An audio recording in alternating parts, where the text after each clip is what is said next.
नमस्कार साथियों, हमारा साइंस में चल रहा था क्या, रक्त परिसंचरण तंत्र। ठीक है, तो रक्त परिसंचरण तंत्र के बारे में हम पढ़ रहे थे और इसमें हमने जो हमने देखा है वो हमने क्या देखा है, रक्त के बारे में हमने समझा है कि रक्त क्या है, रक्त का संगठन क्या है, ठीक है, रक्त वर्ग क्या है, इनकी चर्चा हमने अब तक कर ली है रक्त की। अब आज जो हम चर्चा करना चाहते हैं वो हम चर्चा करना चाहते हैं किसकी, रक्त परिसंचरण तंत्र की। ठीक है, तो रक्त की चर्चा हम कर चुके हैं, अब हम चर्चा कर रहे हैं किसकी, रक्त परिसंचरण तंत्र की। ठीक, तो देखो जरा, सबसे पहली बात ये है कि परिसंचरण क्या होता है, परिसंचरण का मतलब क्या है। हमने अभी तक जो पूरा रक्त पढ़ा है वो रक्त एक जगह स्टोर नहीं होता, वो रक्त क्या होता है, शरीर के प्रत्येक कोशिकाओं तक क्या होता है, वो रक्त पहुंचता है और ये जिन ट्यूबलैंप्स के माध्यम से पहुंचता है, जिन ट्यूब्स के माध्यम से पहुंचता है या जिन अंगों की सहायता से कोशिकाओं तक पहुंचता है, उन अंगों के समूह को कहा जाता है क्या, परिसंचरण तंत्र। और ये परिसंचरण करता है रक्त का, इसीलिए इसे कहा जाता है रक्त परिसंचरण तंत्र। मतलब ये कि जो रक्त है, ये रक्त पूरी ह्यूमन बॉडी के अंदर जिस तरीके से जिन अंगों के माध्यम से सर्कुलेट होता है, उन अंगों को कहा जाता है परिसंचारी तंत्र और रक्त का परिसंचरण करते हैं, इसीलिए कहा जाता है क्या, रक्त परिसंचरण तंत्र। ठीक, तो देखो जरा, यहाँ पर एक व्यक्ति का नाम आता है विलियम हार्वे का। ठीक है, यहाँ पर एक व्यक्ति का नाम आता है विलियम हार्वे। ठीक है, तो देखो जरा, यहाँ पर विलियम हार्वे का नाम आता है और ये जो विलियम हार्वे है, इन्हीं को क्या माना जाता है कि रक्त परिसंचरण का पिता माना जाता है या father of blood circulatory system माना जाता है। रक्त परिसंचरण तंत्र की खोज किसने की थी, विलियम हार्वे ने की थी। ठीक, अब देखो ये जो रक्त परिसंचरण तंत्र है, तो कुछ लोग तो केवल इतना ही मानते हैं कि रक्त का जो परिसंचरण हो रहा है केवल वो ही क्या है, परिसंचरण है। लेकिन कुछ लोग ये भी मानते हैं कि रक्त परिसंचरण तंत्र तो होता ही होता है, साथ साथ में क्या होता है, लसिका परिसंचरण तंत्र भी होता है, यानी लिम्फेटिक सर्कुलेटरी सिस्टम भी होता है, या फिर लिम्फ सर्कुलेटरी सिस्टम होता है, और एक क्या होता है, ब्लड। तो दो होता है, एक होता है क्या, ब्लड सर्कुलेटरी सिस्टम होता है, और एक क्या होता है, लिम्फ सर्कुलेटरी सिस्टम होता है या लिम्फेटिक सर्कुलेटरी सिस्टम होता है। तो आज जो हम पढ़ रहे हैं वो हम पढ़ रहे हैं क्या, ब्लड सर्कुलेटरी सिस्टम, और उसके बाद जो हम पढ़ेंगे वो पढ़ेंगे लिम्फेटिक सिस्टम या फिर लिम्फ परिसंचरण तंत्र। ठीक, तो देखो जरा, ये दो चीजें हैं परिसंचरण में, इसमें लसिका का परिसंचरण होता है और इसमें ब्लड का क्या होता है, संचरण होता है। अब देखो जरा अगली बात, यहाँ पर जो परिसंचरण तंत्र के अंदर जो तंत्र शामिल है या जो अंग शामिल है, वो अंग कौन कौन से हैं, तो इसमें देखो एक होती है क्या, रुधिर वाहिनियां इसमें शामिल होती हैं, रुधिर वाहिनियां। रुधिर वाहिनियां का क्या मतलब हुआ, ब्लड वेसल्स क्या होती हैं, शामिल होती है कि वो ट्यूब्स होती हैं जिनमें होकर क्या होगा, रक्त का संचरण होगा। और जो दूसरा है, जो सबसे महत्वपूर्ण है, वो है क्या, हृदय। वो है क्या, हृदय यानी हार्ट। यहाँ पर क्या है, सबसे महत्वपूर्ण है हार्ट और रुधिर वाहिनियां या फिर ब्लड वेसल्स। तो इन्हें दोनों को, इनको मिलाकर कहा जाता है क्या, कि ये वो अंग है या वो समूह है जो क्या करता है, एक परिसंचारी तंत्र का निर्माण करता है। और अब यहाँ पर अगर हम देखें कि वाहिनियों में आती है क्या क्या, तो देखो इसमें आती है क्या, इसमें आती है सबसे पहली बात क्या आती है, धमनी, और इसमें आती है क्या, केशिकाएं, केशिकाएं, और इसमें आती है क्या, शिराएं। इनको मिलाकर क्या कहा जाता है, रक्त वाहिनियां कहा जाता है। यानी धमनियां, केशिकाएं और शिराएं, इन्हें मिलाकर क्या कहा जाता है, रुधिर वाहिनियां कहा जाता है। ठीक है, इनको मिलाकर कहा जाता है क्या, रुधिर वाहिनियां। ये जो हृदय है, ये हृदय सबसे महत्वपूर्ण है, ये एक प्रकार का क्या है, पंपिंग स्टेशन है पूरे किसका, परिसंचरण तंत्र का। ठीक है, तो हम परिसंचरण तंत्र में यही चीजें देखेंगे, हृदय की कार्यविधि क्या है, धमनियां क्या है, केशिकाएं क्या है, शिराएं क्या है, इनकी चर्चा हम करेंगे। ठीक है, तो देखो जरा, इसको समझने से पहले एक चीज समझ लें कि जो रक्त परिसंचरण तंत्र होता है, इसको दो आधारों पर क्या किया जाता है, विभाजित किया जाता है। एक आधार तो बनता है, एक आधार तो बनता है प्रवाह, जो ब्लड के नाम से प्रवाह होता है, उस ब्लड के प्रवाह के आधार पर बांटा जाता है। तो एक होता है क्या, खुला रक्त परिसंचरण तंत्र, एक क्या होता है, खुला रक्त परिसंचरण तंत्र, ठीक है। और एक होता है क्या, बंद रक्त परिसंचरण तंत्र, बंद रक्त परिसंचरण तंत्र। यानी एक होता है ओपन ब्लड सर्कुलेटरी सिस्टम और एक होता है क्या, क्लोज्ड ब्लड सर्कुलेटरी सिस्टम।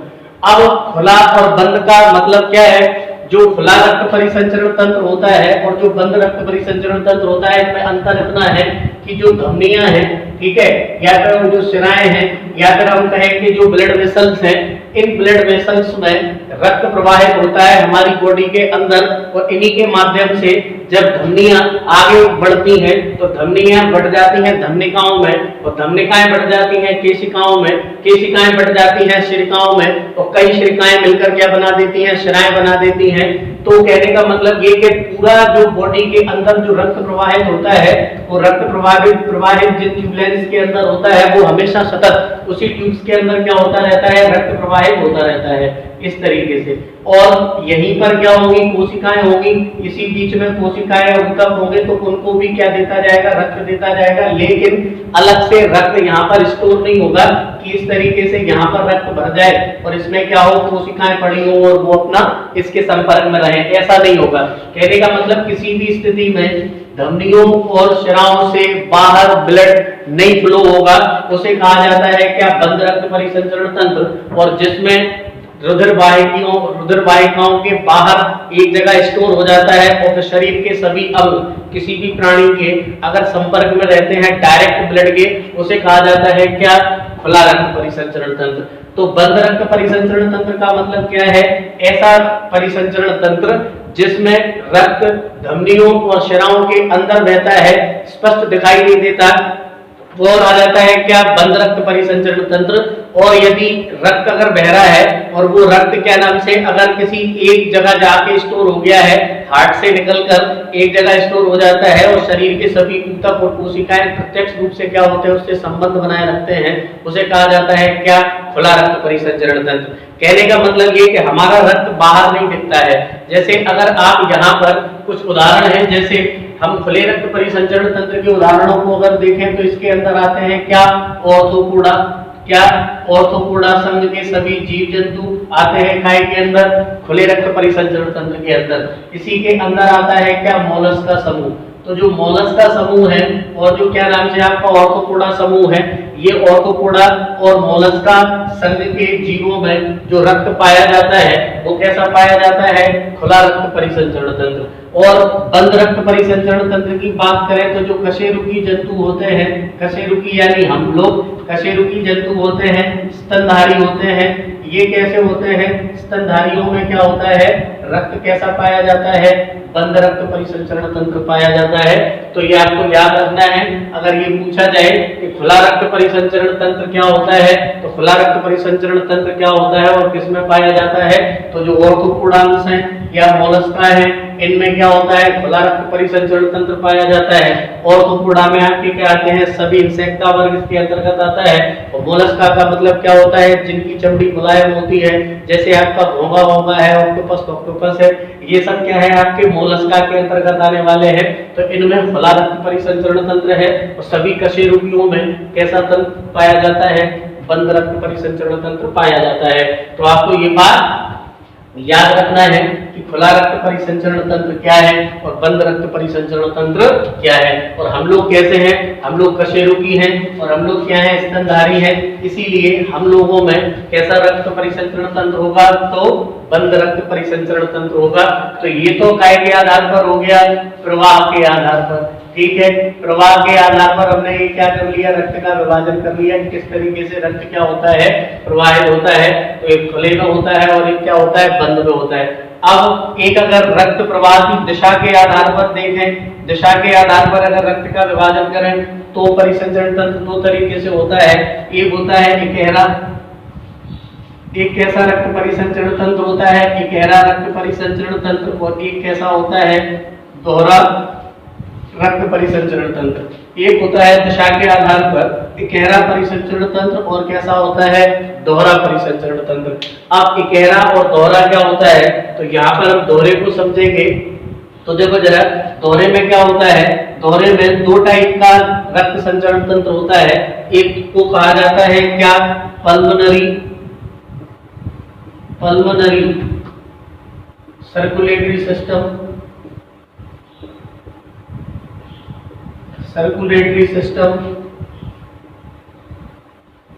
और एक को कहा जाता है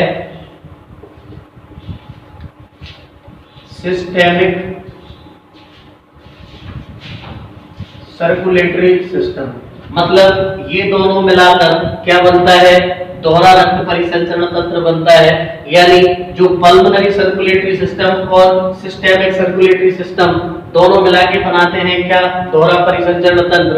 अब आप कहोगे कि ये पल्मोनरी सर्कुलेटरी क्या है और सिस्टमैटिक क्या नाम से सिस्टेमिक सर्कुलेटरी सिस्टम क्या है।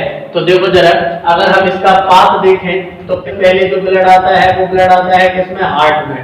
फिर यहाँ से जाता है किसमें, तो यहाँ से जाता है किसमें, लंग्स में। यहाँ से किसमें जाता है, लंग्स में, और लंग्स से फिर वापस आता है किसमें, हार्ट में। तो आपको यहाँ याद रखना है कि जब रक्त हृदय से जाएगा किसमें, फेफड़ों में, और फेफड़ों से आएगा किसमें, हृदय में, तो ये वाला जो सिस्टम होगा इसको कहा जाएगा क्या, पल्मोनरी सर्कुलेटरी सिस्टम। और जब इस हृदय से शरीर के विभिन्न अंगों के लिए रक्त पहुंचाया जाएगा तो उसको कहा जाएगा सिस्टेमिक ब्लड सर्कुलेटरी सिस्टम। मतलब ये कि इसमें हृदय दो बार क्या हो रहा है, रक्त को एक बार पहुंचा रहा है फेफड़ों में और एक बार पहुंचा रहा है शरीर के विभिन्न अंगों में। जब हृदय रक्त को फेफड़ों तक पहुंचाता है और फेफड़ों से वापस हृदय तक आता है तो वो कहलाता है पल्मोनरी सर्कुलेशन।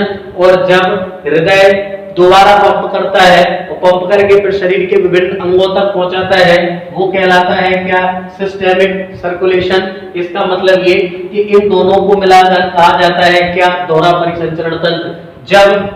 जब केवल सिस्टेमिक होगा, एक बार रक्त से एक बार क्या हो गया, निकल गया, कहां से, ब्लड से, एक बार अगर ब्लड निकल गया कहां से, हृदय से, दोबारा इसमें नहीं आएगा तो उसको कहा जाएगा क्या, इकहरा परिसंचरण तंत्र। अब यहाँ पर आपको एक बात याद रखना है कि जिनके हृदय कैसे होते हैं, द्विवेशमी होते हैं। द्विवेशमी का क्या मतलब है, यानी जिनके हार्ट में दो चैम्बर होते हैं और कैसे होते हैं, त्रिवेशमी होते हैं। यानी जिनके हृदय में कैसे तीन चैम्बर होते हैं उनमें कैसा होता है, तो हम कहेंगे कि उनमें कैसा सर्कुलेटरी सिस्टम पाया जाता है, तो उनमें पाया जाता है कैसा, इकहरा सर्कुलेटरी सिस्टम। जिन जीव जंतुओं के हृदय में दो क्या नाम से चैम्बर हैं, हार्ट चैम्बर हैं या तीन हार्ट चैम्बर हैं, उनमें इकहरा रक्त परिसंचरण तंत्र होगा। और जिनमें चार चैम्बर होते हैं उनमें कैसा होता है, दोहरा परिसंचरण तंत्र होता है। अब उदाहरण अगर आपसे ये पूछे जाए कि दो कक्ष किसमें होते हैं, तो आपको पता है दो कक्ष किसमें होते हैं और तीन कक्ष किसमें होते हैं। जो आपके यहाँ पर त्रिवेशमी में जाएंगे तो यहाँ पर हमें एक तो मिलेंगे क्या, सरीसृप, यहाँ पर मिलेंगे क्या, सरीसृप। तो देखो सरीसृप जो होते हैं वो यानी रेप्टाइल्स जो होते हैं, और दूसरी बात यहाँ पर कौन से मिलेंगे, उभयचर मिलेंगे। यहाँ पर कौन से मिलेंगे, उभयचर मिलेंगे। और यहाँ पर अगर हम मत्स्य वर्ग देखें तो मत्स्य वर्ग में कैसा होता है, दो चैम्बर होते हैं। तो मत्स्य वर्ग में कैसा होगा, इकहरा रक्त परिसंचरण तंत्र होगा। वहीं पर अगर सरीसृप की बात करें तो कैसा होगा, इकहरा होगा। उभयचर की बात करें तो कैसा होगा, इकहरा होगा। लेकिन आपको एक बात याद रखना है, जो मैं यहाँ पर कह रहा हूँ वो ये कि जो सभी उभयचरों में कैसा होता है, सभी उभयचरों में इकहरा क्या होता है, परिसंचरण तंत्र होता है। लेकिन अधिकतर सरीसृपों में कैसा होता है, इकहरा होता है, लेकिन कुछ में दोहरा भी मिलता है। आपको ये बात याद रखना है, कुछ सरीसृपों में दोहरा परिसंचरण तंत्र मिलता है लेकिन सभी उभयचरों में कैसा मिलता है, तो इकहरा परिसंचरण तंत्र ही मिलता है। और मत्स्य में भी कैसा होता है, इकहरा परिसंचरण तंत्र होता है। ये बात आपको याद रखना है क्या कि दिशा के आधार पर हमने इकहरा और दोहरे में बांट दिया, और प्रवाह के आधार पर जो जिस तरीके से फ्लो होता है उसके आधार पर खुला यानी ओपन और एक बंद यानी क्लोज ब्लड सर्कुलेटरी सिस्टम में बांट दिया। ऑर्थोपोडा और मोलस्का में पाया जाता है खुला, और कशेरुकी स्तनधारियों में पाया जाता है कैसा, बंद। हम लोगों में कैसा है, बंद है। तो ये तो हुई परिसंचरण तंत्र की बात। अब हम आगे बढ़ते हैं, ठीक है। तो देखो जरा, तो देखो सबसे पहले हम चर्चा करते हैं किसकी, रुधिर वाहिनियों की। सबसे पहले हम चर्चा करते हैं किसकी, रुधिर वाहिनियों की, ठीक है। तो देखो जरा, जो रुधिर वाहिनियां हैं, ये रुधिर वाहिनियां कितनी है, तो देखो ये रुधिर वाहिनियां, एक को कहा जाता है क्या, धमनी। रुधिर वाहिनियों में क्या क्या आती है, धमनी आती है। रुधिर वाहिनियों में क्या आती है, केशिकाएं आती हैं, और रुधिर वाहिनियों में क्या आता है आपका, शिराएं आती हैं, ठीक है। तो ऑर्टरी आती है, केशिकाएं आती हैं, शिराएं आती हैं, मतलब वेन्स आती हैं, कैपिलरीज आती हैं। तो देखो ये कैपिलरीज हैं, ये ऑर्टरीज हैं, और ये क्या है, वेन्स हैं। ये तीनों को इन तीनों को मिलाकर कहा जाता है क्या, वाहिनियां। वाहिनियों का मतलब क्या हुआ, वाहिनियों का मतलब हुआ ऐसे अंग, या हम कहें कि ऐसा क्या नाम से साधन जिसके माध्यम से रक्त क्या करता है, संचरण करता है, फ्लो करता है, उनको कहा जाता है क्या, वाहिनियां। अब ये रक्त को फ्लो कर रही है, इसीलिए इनको कहा जाता है क्या, रक्त वाहिनियां। और जो रक्त वाहिनियां हैं वो रक्त वाहिनियों में धमनियां, केशिकाएं और शिराएं हैं। अब इसमें आप देखना जरा, जो धमनी होती है वो धमनियों में और शिराओं में ये दो महत्वपूर्ण होती हैं पेपर की दृष्टि से, शिराएं और धमनियां। तो यहाँ से धमनियों के बारे में ये है कि जो धमनियां होती हैं उन धमनियों में हमेशा कैसा रक्त बहता है, शुद्ध रक्त बहता है, सिर्फ पल्मोनरी धमनी को छोड़कर। और शिराओं में हमेशा अशुद्ध रक्त बहता है, सिर्फ पल्मोनरी शिरा को छोड़कर। यहाँ पर शुद्ध और अशुद्ध का मतलब ये है कि जिसे शुद्ध कहा जा रहा है उसे जिसे शुद्ध कहा जा रहा है उसका मतलब है वो ऑक्सीजनेटेड है और उसमें ऑक्सीजन की मात्रा ज्यादा है, और जिसे अशुद्ध कहा जा रहा है उसका मतलब है कि उसमें ऑक्सीजन की मात्रा कम है और मात्रा ज्यादा किसकी है, कार्बन डाइऑक्साइड की। तो शुद्ध अशुद्ध का मतलब यहाँ पर ये हुआ कि जो शिराओं में बह रहा है इसमें ऑक्सीजन भी होगी और कार्बन डाइऑक्साइड भी होगी, लेकिन इसमें ज्यादा जो होगा वो क्या होगी, कार्बन डाइऑक्साइड होगी। यहाँ पर क्या होगा, कार्बन डाइऑक्साइड कम हो जाएगी धमनियों में और क्या नाम से ऑक्सीजन ज्यादा हो जाएगी। तो हम कहेंगे कि धमनियों में हमेशा ऑक्सीजनेटेड रक्त बहता है और शिराओं में हमेशा डीऑक्सीजनेटेड क्या बहता है, रक्त बहता है। दूसरी बात, जो धमनियां होती हैं ये धमनियों में प्रेशर, ब्लड प्रेशर ज्यादा होता है। धमनियों के बाद जो ब्लड प्रेशर होता है वो केशिकाओं में होता है, और केशिकाओं के बाद जो ब्लड प्रेशर होता है वो शिराओं में होता है। कहने का मतलब ये कि सबसे ज्यादा जो ब्लड प्रेशर है सबसे ज्यादा धमनियों में होता है, उसके बाद केशिकाओं में होता है, और उसके बाद किस में होता है, शिराओं में होता है। तो ये हम ये कह सकते हैं कि जो ब्लड का प्रेशर है घटते क्रम में अगर देखें तो सबसे ज्यादा धमनी में, फिर केशिकाओं में, फिर शिराओं में क्या पाया जाता है, रक्तदाब पाया जाता है। और किसी वजह से इनका रक्तदाब इनमें ज्यादा होता है, इस वजह से इसकी जो दीवारें होती है, इसकी जो चारों तरफ की जो क्या नाम से परत होती है वो कैसी होती है, मोटी होती है। इनकी परतें कैसी होती है, पतली होती है। क्यों? क्योंकि इनको ज्यादा प्रेशर क्या नाम से सहन करना होता है और इनको प्रेशर कम सहन करना होता है। तो धमनियों की जो दीवारें होती हैं वो मोटी होती हैं, शिराओं की जो दीवारें होती हैं वो पतली होती हैं। क्यों? क्योंकि इनको ज्यादा प्रेशर इस पर पड़ता है और इन पर प्रेशर कम पड़ता है। लेकिन अगर धमनी के अंदर पूछे कि सबसे ज्यादा प्रेशर किसमें होता है, तो सबसे ज्यादा जो प्रेशर होता है वो होता है महाधमनी में। अभी हम चर्चा करेंगे महाधमनी क्या है। तो सबसे ज्यादा जो प्रेशर होता है वो महाधमनी में होता है, और सबसे कम जो प्रेशर होता है वो किसमें होता है, हम कहेंगे जो वेना कावा है, यानी सुपीरियर इंफीरियर जो हम आगे पढ़ेंगे। जो वेना कावा है उस वेना कावा में सबसे कम क्या होता है, प्रेशर होता है। वजह क्या है? वजह ये है कि वेना कावा का जो अंदर का जो एरिया होता है वो ज्यादा होता है, और रक्त उसमें एरिया के हिसाब से कम बह रहा होता है, इसीलिए उस पर जो प्रेशर पड़ता है वो कम पड़ता है। और इनका अंदर की दीवारें सक्रिय होती हैं, और सक्रिय होने के कारण यहाँ पर ब्लड क्या होता है, जब फ्लो होता है तो प्रेशर बढ़ जाता है। क्यों? क्योंकि इसके अंदर की दीवारें कैसी होती हैं, सक्रिय, और इसमें अंदर जो जगह होती है, जो कैविटी होती है, ठीक है, वो कैविटी कैसी होती है, ज्यादा होती है। तो ये अंतर हो गया किसमें, धमनियों में और शिराओं में, कि यहाँ पर प्रेशर कम, यहाँ पर प्रेशर ज्यादा। इनकी दीवारें मजबूत, इनकी दीवारें थोड़ी सी कमजोर होती हैं, ठीक है। ये शरीर में अंदर तक होती हैं धमनियां, शिराएं बाहर तक होती हैं। धमनियों में अगर ब्लड खत्म हो जाता है तो धमनियां चिपकती नहीं है, लेकिन शिराएं आपस में क्या हो जाती है, चिपक जाती है। याद रखना है कि जो रक्त वाहिनियां हैं वो ये भी है। अब एक प्रश्न ये उठता है कि शिराओं की चर्चा तो कर ली है, लेकिन ये केशिकाएं या कैपिलरीज क्या हैं?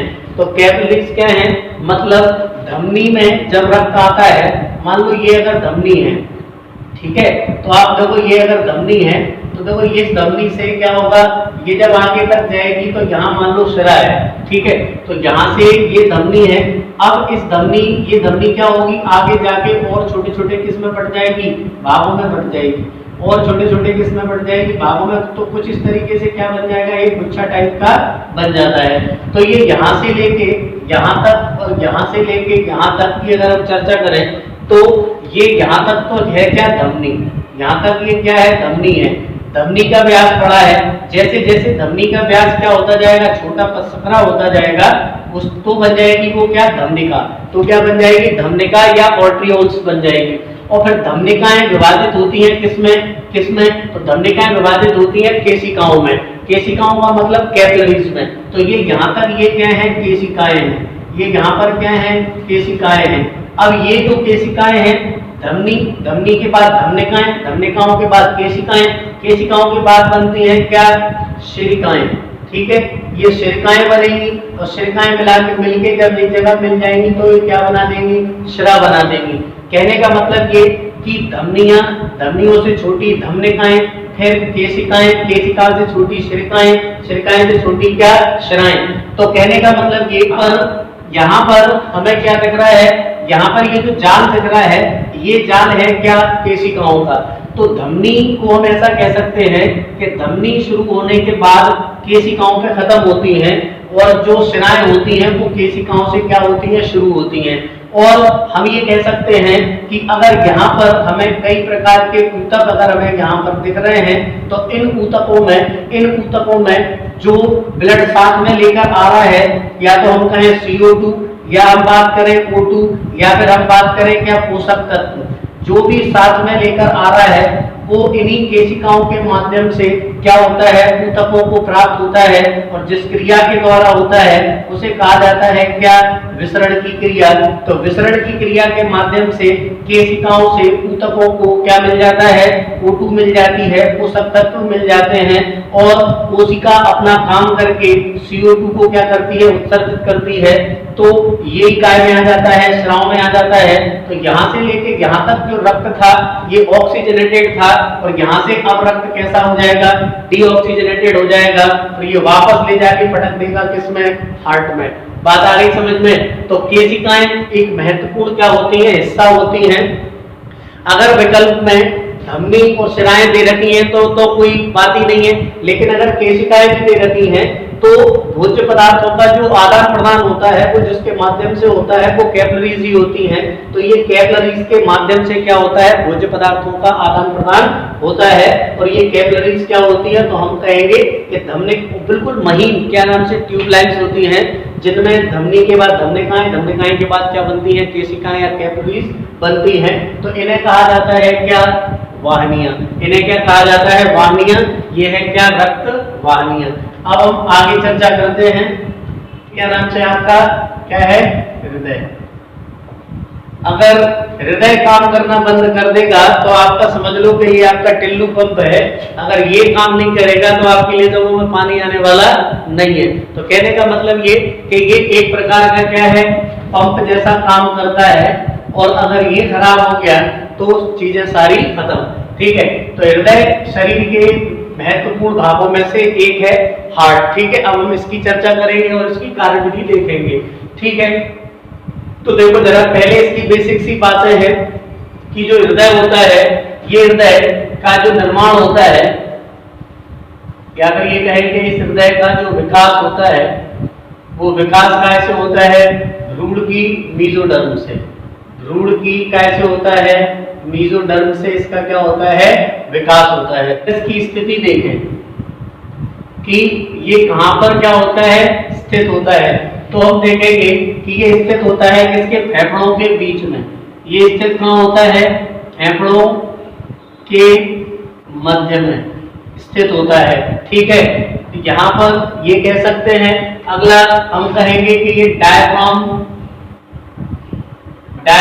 के ऊपर क्या होता है? स्थित होता है। मतलब फेफड़ों के मध्य में, डायफ्राम के ऊपर होता है। ठीक है, और अगली बात, ये वक्ष गुहा में, वक्ष गुहा में। अभी वक्ष गुहा क्या है? थोरैक्स कैविटी है, चर्चा करेंगे अपन। तो लंग्स की, ये जो लंग्स होते हैं, मान लो ये जो लंग्स हैं, इनके ऊपर जो पाया जाता है उसको कहा जाता है क्या? डायफ्राम। इस डायफ्राम के ऊपर क्या होते हैं? ये उपस्थित होता है। ठीक है, तो वक्ष गुहा में स्थित होता है। जो पसलियां होती हैं हमारी, रिब्स जो होती हैं, पसलियों के बीच मौजूद होता है। लेकिन अगर चेस्ट की बात करें, वक्ष की बात करें, तो देखो होता तो बीच में है, लेकिन इसका जो कुछ इस तरीके से होता है, ठीक है, कुछ इस तरीके से होता है। तो इसका एक हिस्सा क्या होता है? लेफ्ट साइड की तरफ क्या होता है? ज्यादा दिखता है। तो ये कहा जाता है कि बाईं ओर। कैसा? बाईं ओर। ठीक है, कहां पर? वक्ष में क्या होता है? ये मौजूद होता है। लेकिन आपको ये देखना है कि ये पूरा बाईं ओर मौजूद नहीं होता, केवल इसका एक हिस्सा, ये वाला जो हिस्सा है, ये थोड़ा सा कैसा होता है? लेफ्ट साइड होता है। इस वजह से हमें बाईं ओर ये क्या होता है? दिखाई देता है। तो अगर ये पूछा जाए कि हृदय की स्थिति क्या होती है, तो फेफड़ों के बीच में होती है, डायफ्राम के ऊपर होती है, वक्ष यानी कि थोरैक्स कैविटी में होता है, और पसलियों के क्या होता है? बीच में होता है। लेकिन चेस्ट का अगर पूछे तो वक्ष में क्या होता है? बाईं ओर ये स्थित होता है। अगर आपसे ये पूछा जाए कि इसका आकार कैसा होता है, इसका आकार कैसा होता है, तो ये आकार कैसा होता है? लगभग त्रिभुजाकार बन जाता है अपने शेप के कारण। तो त्रिभुजाकार, या फिर इसको आपको लिखा मिल सकता है क्या? शंकुआकार। या फिर क्या लिखा मिल सकता है? शंकुआकार। या फिर आपको ये लिखा मिल सकता है कि मुट्ठी के आकार का, मुट्ठी के आकार का। ठीक है, और इसका जो चौड़ा हिस्सा होता है, जो इसका चौड़ा हिस्सा होता है, वो ऊपर की ओर होता है। ठीक है, और जो संकरा हिस्सा होता है वो नीचे की ओर होता है। इसी वजह से ये कैसा हो जाता है? जो चौड़ा हिस्सा है वो ऊपर हो गया और संकरा हिस्सा है वो नीचे हो गया, इसीलिए ये कैसा हो जाता है? लगभग त्रिभुजाकार हो जाता है, शंकुआकार है, मुट्ठी के आकार का है। अगली बात, अगर इसके भार की बात की जाए कि इसका भार कितना होता है, तो लगभग 250 से लेके कितने ग्राम का? 300 ग्राम का क्या होता है? ये अपना हार्ड होता है। अगर इसके रंग की बात की जाए तो ये रंग कैसा होता है? इसका गुलाबी होता है। इसके अगर रंग की बात की जाए तो रंग कैसा होता है? गुलाबी होता है। ये आपको कुछ तथ्य हैं, सिंपल से आपको याद रखना है। अगली बात, अगर ये पूछा जाए कि विश्व में सबसे पहले रक्त जो हृदय है इसका, तो हृदय प्रत्यावर्तन सबसे पहले कब किया गया था? 1967 में किया गया था। कहाँ किया गया था? तो दक्षिण अफ्रीका में किया गया था। दक्षिण अफ्रीका के कहां पर? केप टाउन में किया गया था। कहां पर किया गया था? केप टाउन में किया गया था। किसने किया था? क्रिश्चियन बर्नार्ड ने किया था। किसने? क्रिश्चियन बर्नार्ड ने। ठीक है, तो क्रिश्चियन बर्नार्ड ने सबसे पहले हृदय का क्या किया था? प्रत्यारोपण किया था। कब? 1967 में। और एक बात अगर भारत में पूछी जाए कि भारत में सबसे पहले कब हुआ हृदय प्रत्यारोपण, तो 1994 में हुआ। कहां पर हुआ? तो एम्स में हुआ, दिल्ली में हुआ, और डॉक्टर वेणुगोपाल ने सबसे पहले हृदय प्रत्यारोपित किया। तो भारत की अगर बात की जाए कब? 1994 में, और विश्व की बात की जाए तो 1967 में। दक्षिण अफ्रीका के केप टाउन में क्रिश्चियन बर्नार्ड ने, और अगर भारत की बात की जाए तो डॉक्टर वेणु गोपाल ने क्या किया, हृदय का प्रत्यारोपण किया। अगर ओपन हार्ट सर्जरी पूछी जाए तो वाटल लिल्लेहल ने सबसे पहले क्या की, ओपन हार्ट सर्जरी की। और एक और बात, अगर ये पूछा जाए कि जॉर्विक 7 क्या है, तो जॉर्विक 7 क्या है, एक कृत्रिम क्या है, हार्ट है, कृत्रिम मानव द्वारा निर्मित किया गया क्या है, हृदय है, जॉर्विक 7।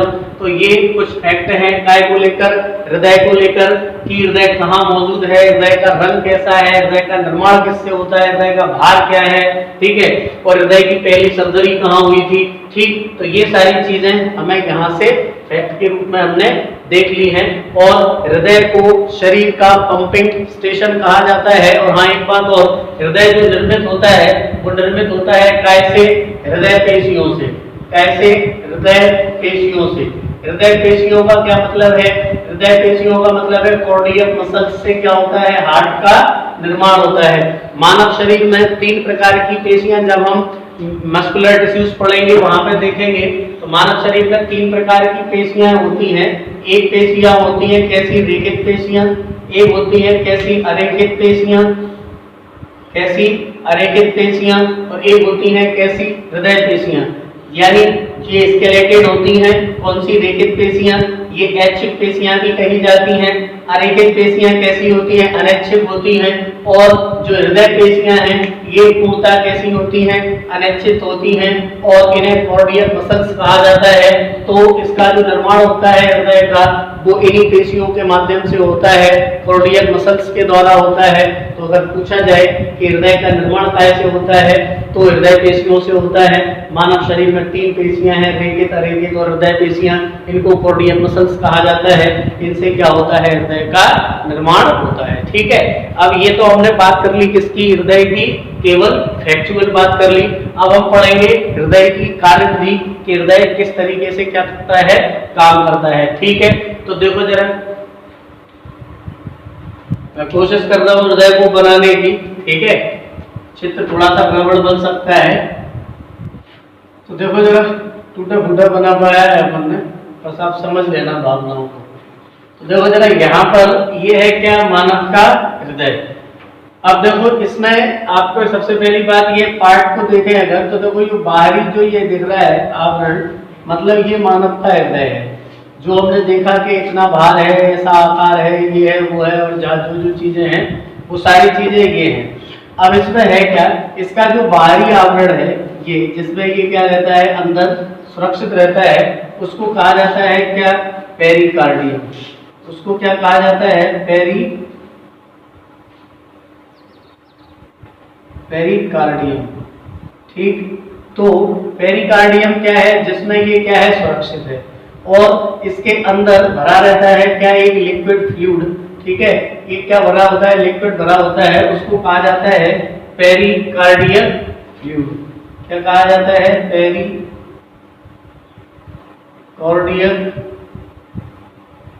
फ्लूइड कहा जाता है, ठीक है, पेरिकार्डियल फ्लूइड कहा जाता है। अब देखो ये जो ऊपर के हिस्से दिख रहे हैं, ये ऊपर वाले, मान लें कि ये है आपका क्या, हृदय। तो इसमें जो ऊपरी हिस्सा है, ये हिस्सा, ये कहलाता है क्या, तो ऊपरी हिस्से को कहते हैं क्या, आलिंद। इसको क्या कहा जाता है, आलिंद। और इसको क्या कहा जाता है, निलय, ठीक है। इसको कहा जाता है क्या, आलिंद, और इसको क्या कहा जाता है, निलय। तो ये जो नीचे दिख रहे हैं दोनों, ये दोनों निलय हैं, ये भी निलय है और ये भी क्या है, निलय है। देखो ये भी निलय है और ये भी क्या है, निलय है, ठीक है। ये दोनों क्या है, निलय। और इधर अगर बात करें तो ये क्या है, आलिंद है, और ये भी क्या है, आलिंद है, ठीक है। तो देखो ये ऑरिकल कहा जाता है इनको, और इनको वेंट्रिकल कहा जाता है। तो कहने का मतलब ये हुआ कि मानव के हृदय में, देखो मानव के हृदय में कितने चैम्बर हो गए, 4। एक तो ये, दूसरा ये, तीसरा ये, और चौथा ये। चैम्बर कितने हो गए, 4। अब इसमें आपको याद रखना है कि इधर वाला जो हिस्सा है ये ये पूरा हिस्सा क्या कहलाएगा? बायां। हृदय का बायां क्या है? ये बायां, ठीक है, भाग है। और ये हृदय का क्या है? दायां भाग है। ये हृदय का क्या है? दायां भाग है, ठीक है। तो इसका मतलब ये हुआ कि ये बायां आलिंद हो गया, बायां निलय हो गया। इधर ये दायां आलिंद हो गया और इधर ये दायां क्या हो गया? निलय हो गया। तो कहने का मतलब ये हुआ कि हार्ट के जो ऊपर वाले हिस्से हैं उनको कहा जाता है आलिंद और निचले हिस्सों को कहा जाता है निलय। अब आप इसमें देखना जरा, ये जो आलिंद है और ये जो निलय है, अब इनका काम क्या है? तो जो आलिंद है और निलय है, ये आप यहाँ पर देख रहे हो, इसे कहा जाता है क्या? बल्ब। ये क्या है? बल्ब। हार्ट में चार प्रकार के क्या होते हैं? बल्ब होते हैं, ठीक है, 4 प्रकार के। उनमें से एक यहाँ पर पाया जाता है दाएं निलय में त्रिदलीय कपाट, या फिर कहा जाता है ट्राइकस्पिड बल्ब। क्या कहा जाता है? Tricuspid bulb. अभी आप देख लेना इस चित्र में किस तरीके से हार्ट अपने आप को पंप करता है, बल्ब खुलते हैं और हार्ट नीचे क्या नाम से ब्लड नीचे आता है। तो ये जो दायां निलय है, इस दाएं निलय में और दाएं निलय और दाएं आलिंद के बीच वाला जो बल्ब है, इस बल्ब को कहा जाता है ट्राइकस्पिड बल्ब। दाएं आलिंद दाएं निलय के बीच वाले बल्ब को कहा जाता है क्या? Tricuspid bulb. तो ये ट्राइकस्पिड जो बल्ब है वो पाया जाता है किसमें? तो हम कहेंगे दाएं आलिंद और दाएं निलय के बीच में, ठीक है। और यहाँ पर पाया जाता है क्या? Bicuspid bulb. यहाँ पर कैसा बल्ब होता है? Bicuspid bulb. तो जो बाइकस्पिड बल्ब है, ये बाइकस्पिड बल्ब कहाँ होता है? तो वो होता है बाएं आलिंद और बाएं निलय के बीच में। तो अगर ये पूछा जाए कि ट्राइकस्पिड, बाइकस्पिड, तो ये 2 प्रकार तो ये हो गए किनके वाल्वों के। एक बल्ब हो गया ट्राइकस्पिड, एक बल्ब हो गया बाइकस्पिड। ट्राइकस्पिड को त्रिदलीय कपाट, बाइकस्पिड को द्विदलीय कपाट कहा जाता है। अब होता क्या है? ये जो कपाट है या ये जो क्या नाम से बल्ब है, इन बल्बों का मुख्य काम है कि रक्त को एक दिशा प्रदान करना। मतलब अगर यहाँ से क्या होगा? रक्त आएगा तो बस नीचे आ पाएगा, लेकिन नीचे से ऊपर जा नहीं पाएगा। यहाँ से रक्त बस ऊपर जा पाएगा, ऊपर से नीचे नहीं आ पाएगा। यहाँ से रक्त नीचे आ पाएगा और यहाँ से रक्त सिर्फ ऊपर जा पाएगा। तो कहने का मतलब ये हुआ कि जो कपाट है या जो बल्ब है, उन बल्बों का काम है उचित मात्रा में उचित रक्त को उचित प्रेशर के साथ क्या करना? पहुंचाना। अगर बल्ब खराब हो जाते हैं तो विकृतियां पैदा हो जाती हैं। तो हम कहेंगे कि हृदय में जो 4 प्रकार के बल्ब हैं, उनमें से 2 बल्ब हमने देखे, ट्राइकस्पिड इधर, बाइकस्पिड इधर। बल्ब का काम होता है कि रक्त को उचित दिशा में और उचित दाब के साथ क्या करना? नीचे पहुंचाना, एक दिशा में पहुंचाना। तो जो ट्राइकस्पिड बल्ब होता है, वो ट्राइकस्पिड बल्ब का काम होता है दाएं आलिंद के अशुद्ध रक्त को दाएं निलय में पहुंचाना। तो दायां और दायां ये पूरा हिस्से में अशुद्ध रक्त होता है। तो मैं यहाँ पर इसको ब्लैक से कर देता हूँ कि इसमें मानो कि इसमें क्या है? ब्लैक जो दिख रहा है, इसका मतलब है इसमें डीऑक्सीजनेटेड क्या है? ब्लड है, जो इनके माध्यम से आ रहा है। अभी हम देखेंगे ये क्या है। तो इनके माध्यम से नीचे आ रहा है क्या? अशुद्ध रक्त। तो क्या हुआ कि इस ट्राइकस्पिड के माध्यम से, त्रिदलीय कपाट के माध्यम से रक्त क्या होता है? दाएं आलिंद से दाएं निलय में प्रवेश करता है। जब ये प्रवेश करता है तो ये कपाट क्या हो जाते हैं? खुल जाते हैं। और जब ये बंद होते हैं तो फिर क्या होता है? कि हार्ट खुद को क्या करना होता है? स्क्वीज करता है। जब हार्ट खुद को स्क्वीज करता है तो यहाँ से ये रक्त इसके माध्यम से क्या होता है? बाहर चला जाता है और इधर किनसे हम कहेंगे कि फेफड़ों में यहाँ से रक्त आ गया। आप ये मान लो कि ये रक्त किसमें आ गया? फेफड़ों में आ गया। अब ये जो है इसका नाम क्या है? तो यही है पल्मोनरी धमनी। यही है क्या? पल्मोनरी धमनी। तो इसको कहा जाता है क्या? पल्मोनरी धमनी, ठीक है। तो ये कहा जाता है कि पल्मोनरी धमनी में अशुद्ध रक्त बहता है। इसका कारण क्या है? इसका कारण है कि जो पल्मोनरी धमनी है वो पल्मोनरी धमनी काय में खुलती है? तो दाएं निलय में खुलती है। और दाएं भाग में रक्त कैसा होता है? अशुद्ध होता है। हृदय के दाएं भाग में रक्त अशुद्ध होता है और पल्मोनरी जो धमनी है वो दाएं भाग में ही क्या होती है, खुलती है। इसीलिए दाएं भाग से क्या होता है, इसमें क्या नाम से पल्मोनरी धमनी में अशुद्ध रक्त प्रवाहित होता है और ये रक्त आ जाता है किसमें, तो हम कहेंगे फेफड़ों में ये रक्त आ जाता है। अब क्या होता है, अब ये रक्त क्या होता है, प्योर हो जाता है। प्योर होने का मतलब ये हुआ क्षमता नहीं है, ये जो डीऑक्सीजनेटेड गया था अब वो ऑक्सीजनेटेड हो जाता है और यहाँ से इनके माध्यम से इन्हें कहा जाता है पल्मोनरी शिरा। इन्हें क्या कहा जाता है, पल्मोनरी शिरा। तो देखो ये कहा जाता है ना कि शिराओं में हमेशा अशुद्ध रक्त बहता है लेकिन पल्मोनरी शिरा में शुद्ध बहता है। इसका कारण है कि इसमें जो पल्मोनरी शिरा है, पल्मोनरी का मतलब है फुफ्फुस, पल्मोनरी का मतलब है फुफ्फुस और फुफ्फुस शब्द जिसके लिए प्रयोग होता है वो है क्या, फेफड़े।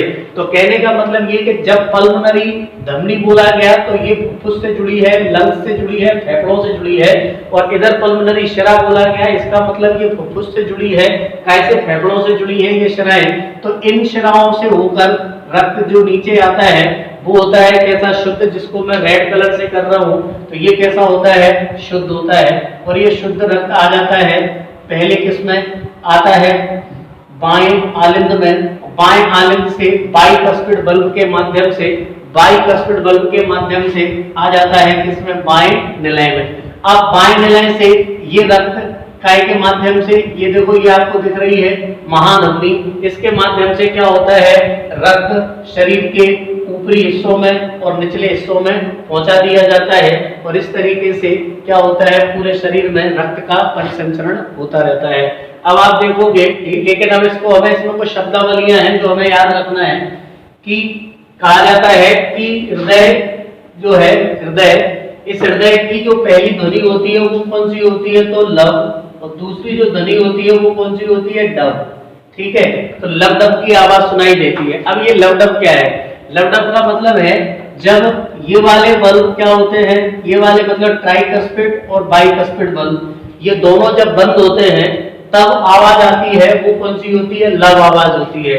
यानी और ऐसी स्थिति में पता है कि हार्ट क्या कर रहा होता है, खुद को संकुचित कर रहा होता है, तो जो लव आवाज होती है ये किसकी होती है, संकुचन की आवाज होती है।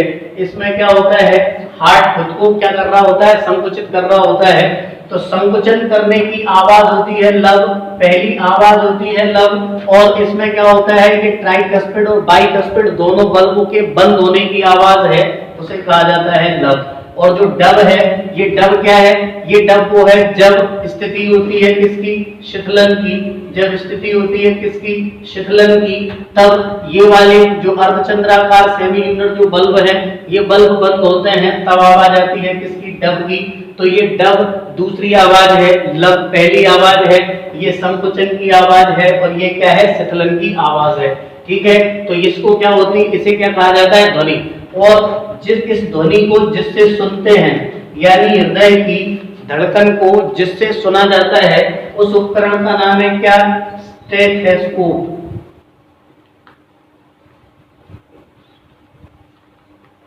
स्टेथोस्कोप से क्या सुना जाता है, स्टेथोस्कोप से क्या सुना जाता है, हृदय की इस धड़कन को सुना जाता है। तो हृदय की धड़कन को सुनने का काम जिस यंत्र के माध्यम से होता है वो क्या कहलाता है, स्टेथोस्कोप कहलाता है। अब जो हृदय की धड़कन है, जो हृदय की धड़कन है, ये धड़कन पैदा जो करता है वो क्या है, मेरी बात सुनना जरा।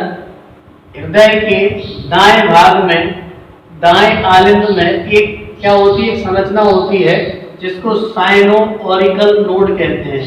क्या, साइनो ऑरिकल नोड। ये साइनो ऑरिकल नोड की वजह से क्या होती है, हृदय धड़कना क्या करता है, शुरू करता है। और इसी साइनो ऑरिकल नोड को क्या बोला जाता है, पेस मेकर भी बोला जाता है कि ये क्या है, पेस मेकर है। ठीक है, तो आप जरा बात को ध्यान से सुनना। हृदय की जो धड़कन है, इस धड़कन को शुरू, जिसके माध्यम से ये धड़कन शुरू होती है वो होती है साइनो ऑरिकल नोड के द्वारा। साइनो ऑरिकल नोड की जो लोकेशन है वो दाएं आलिंद में होती है और इसी को कहा जाता है क्या, पेस मेकर। इसीलिए पेस मेकर को, हृदय की धड़कन को नियंत्रित करने वाला क्या कहा जाता है, यंत्र कहा जाता है। और हृदय की गति को देखना जरा, हृदय की गति को नियंत्रित करने के लिए जिसका उपयोग किया जाता है वो होता है क्या, इलेक्ट्रोकार्डियोग्राफ। क्या, इलेक्ट्रोकार्डियोग्राफ। इस पर क्या होता है, देखो इससे तो धड़कन सुनी जा रही है और इससे क्या हो रहा है, इससे इलेक्ट्रोकार्डियोग्राफ से इसको ईसीजी भी कहते हैं, ईसीजी। तो ईसीजी का उपयोग पहले किया जाता है, दूर करने के लिए ईसीजी का प्रयोग किया जाता है, इलेक्ट्रोकार्डियोग्राफ का। अब इसे इलेक्ट्रो क्यों कहते हैं, इलेक्ट्रो इसलिए कहते हैं कि जो साइनोऑरिकल नोड है, ये साइनोऑरिकल नोड एक क्या होती है, विद्युत ऊर्जा के रूप में क्या करती है, तरंगों का संचार करती है विद्युत ऊर्जा के रूप में। तो ये विद्युत ऊर्जा के रूप में तरंगों का संचार करती है, इसीलिए इसे इलेक्ट्रोकार्डियो क्या कहा जाता है, ग्राफ कहा जाता है। तो ये विद्युत तरंगें पैदा करती है कौन, साइनोऑरिकल नोड। विद्युत तरंगों के कारण इलेक्ट्रोकार्डियोग्राफ कहा जाता है। ग्राफ का मतलब जिस पर मापा जाना है, कार्डियो का मतलब हार्ट से रिलेटेड है और इलेक्ट्रो का मतलब ये इलेक्ट्रिक क्या करता है, क्या नाम से तरंगें पैदा करती है। तो साइनोऑरिकल नोड को पेसमेकर कहा जाता है। पेसमेकर क्या करता है, हृदय की गति को नियंत्रित करता है और इलेक्ट्रोकार्डियोग्राफ हृदय की गति को नियंत्रित करने वाला क्या है, एक यंत्र है। अगली बात, ये जो पेसमेकर है, इस पेसमेकर में एक ग्रंथि आती है जिसका नाम है क्या, थायराइड ग्रंथि। तो थायराइड ग्रंथि को क्या कहा जाता है, हृदय का पेसमेकर कहा जाता है, किसको, थायराइड ग्रंथि को। ठीक है, हृदय की गति को नियंत्रित करने वाले दो हार्मोन्स हैं, एक तो थायराइड ग्रंथि से निकलने वाला थायरोक्सिन हार्मोन्स और एक है क्या, एड्रिनल हार्मोन्स। तो एड्रिनल हार्मोन्स और थायरोक्सिन हार्मोन्स, ये दोनों हार्मोन्स हृदय की गति को क्या करते हैं, नियंत्रित करते हैं। ये पेपर में प्रश्न पूछा जा सकता है कि हृदय की गति को नियंत्रित करने वाले हार्मोन्स कौन से हैं, तो एड्रिनल और कौन से, थायरोक्सिन हार्मोन्स क्या करते हैं, हृदय की गति को नियंत्रित करते हैं। थायराइड ग्रंथि को क्या कहा जाता है, पेसमेकर कहा जाता है। जो पेसमेकर है वो कौन है, साइनोऑरिकल नोड है। अगली बात, हृदय की जो गति है वो पीएच मान से क्या होती है, परिवर्तित होती रहती है। अगर पीएच मान ज्यादा है, अगर पीएच मान क्या है, ज्यादा है, तो हृदय की गति हो जाएगी क्या, कम। और अगर पीएच मान कम है तो हृदय की गति क्या हो जाएगी, ज्यादा हो जाएगी।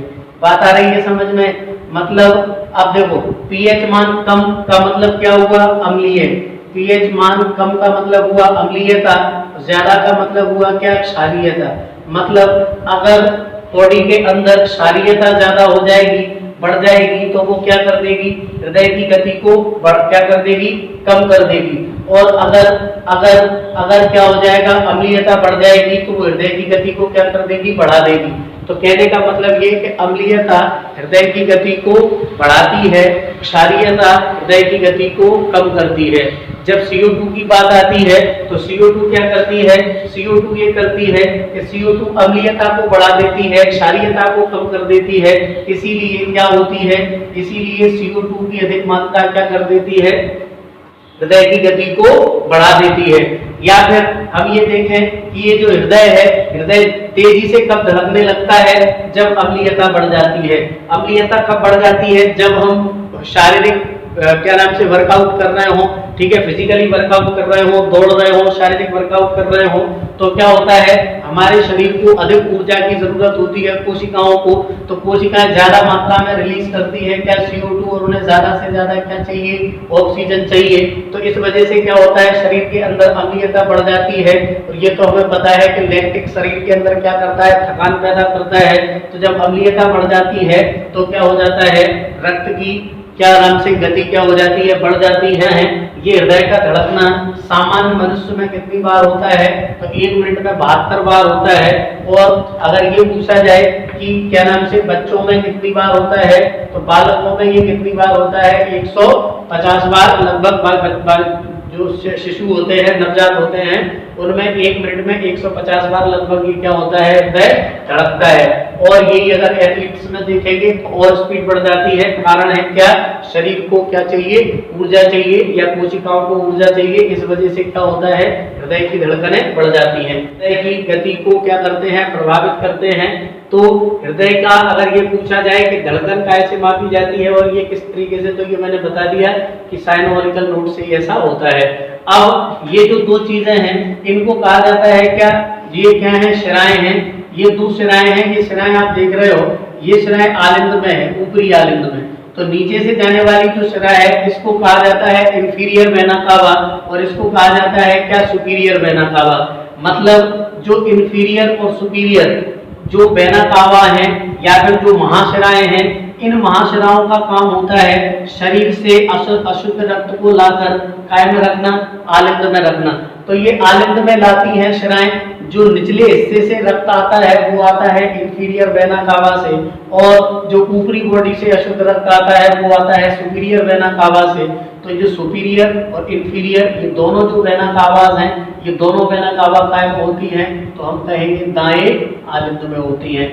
ये इन पर जो बल्ब पाए जाते हैं, दो बल्ब पाए जाते हैं, ठीक है। इस पर जो बल्ब पाया जाता है सुपीरियर वेना कावा पर, उसको हैविसियन बल्ब कहते हैं। क्या, हैविसियन। इस पर जो पाया जाता है उसको क्या बोलते हैं, स्ट्रीचियन बल्ब बोलते हैं। मतलब स्ट्रेचियन बल्ब और हैविसियन बल्ब ये दोनों बल्ब जो हैं वो काय के हैं, वेना कावा के हैं। जो इंफीरियर वेना कावा पर है उसको क्या बोल रहे हैं, स्ट्रीचियन बल्ब बोल रहे हैं, और जो सुपीरियर पर है उसको हैविसियन बल्ब बोल रहे हैं। तो अगर ये पूछा जाए कि हैविसियन बल्ब कहाँ होता है, तो हम कहेंगे सुपीरियर वेना कावा के, सुपीरियर वेना कावा में, और इंफीरियर, और क्या नाम से आपका इंफीरियर में क्या होता है, स्ट्रीचियन बल्ब होता है।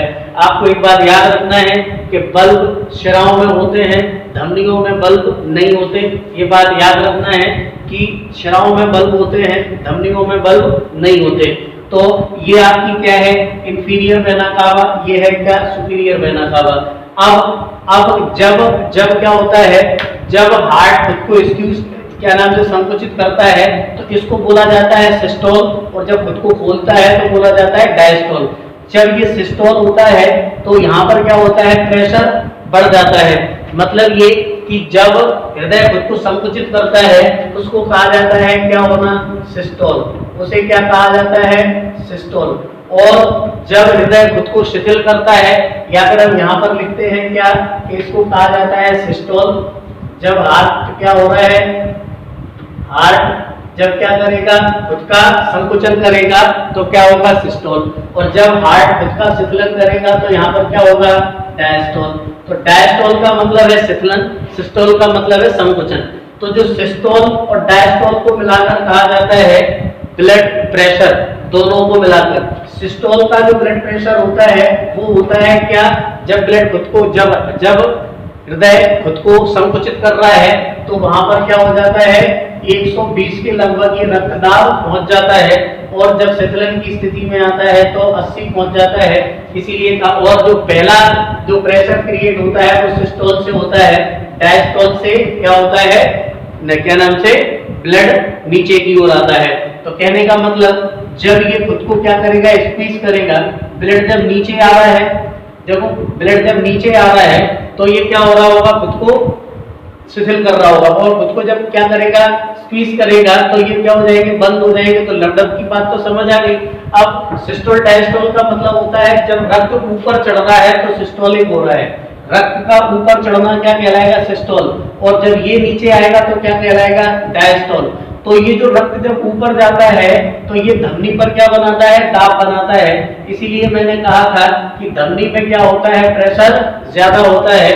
धमनी में क्यों, क्योंकि यहाँ पर जो प्रेशर है वो किस वजह से है, तो यहाँ पर जैसे इसने खुद को क्या किया, स्क्वीज किया, तो फिर ये रक्त कहाँ चढ़ा, ऊपर। तो रक्त का जब रक्त हृदय से ऊपर की ओर शरीर के विभिन्न अंगों में भेजा जाता है तो उसे सिस्टोल कहते हैं, और जब आलिंद से इधर नीचे आ रहा होता है, आलिंद से निलय, उसे डायस्टोल कहते हैं। ये वाला ऊपर से नीचे आने के लिए जो प्रेशर है वो 80 mmHg है, और जो नीचे से ऊपर जाता है वो 120 mmHg है। तो कह सकते हैं कि जो रक्तदाब होता है वो 120 से लेके कितना होता है, 80 होता है। और रक्तदाब को स्पेक्ट्रोमीटर द्वारा मापा जाता है। ये चर्चा हमने पिछली वीडियो में की थी, ठीक है। अगला देखो, अगली बात क्या है, अगली बात आप देखो, ये वाली जो भित्ति है, ये भित्ति देखो, ये वाली, ये संकरी है और ये चौड़ी बनाई है मैंने, ठीक है। इसका मतलब ये है कि जो आपका दायां हिस्सा है, दाईं दीवार है किसकी, हृदय की, वो दाईं दीवार, जो ये दाईं दीवार है, ये बाईं दीवार की अपेक्षा 3-4 गुना पतली होती है, और ये दाईं से 3-4 गुना क्या होती है, मोटी होती है। कहने का मतलब हृदय का जो बायां हिस्सा है, ये बाएं हिस्से की दीवार ज्यादा मोटी होती है। क्यों होती है? क्योंकि इस वाली दीवार को केवल इतना प्रेस करना होता है कि फेफड़ों तक रक्त पहुंच जाए, और इसको इतना करना होता है कि शरीर के पूरे हिस्से में जाए। तो इसको ये वाली जो होती है, अगर ये पूछा जाए कि कौन सा हिस्सा हृदय का ज्यादा मजबूत मोटा होता है, दीवार जिसकी, ठीक है, तो वो कौन सी होती है, बायां। बायां क्यों? क्योंकि इसको ज्यादा ताकत से प्रेस करना है और शरीर के विभिन्न अंगों तक पहुंचाना है। तो ये हिस्सा क्या होता है, चौड़ा होता है। ये हिस्सा कैसा होता है, संकरा होता है। ये बात आपको और याद रखना है, ठीक है।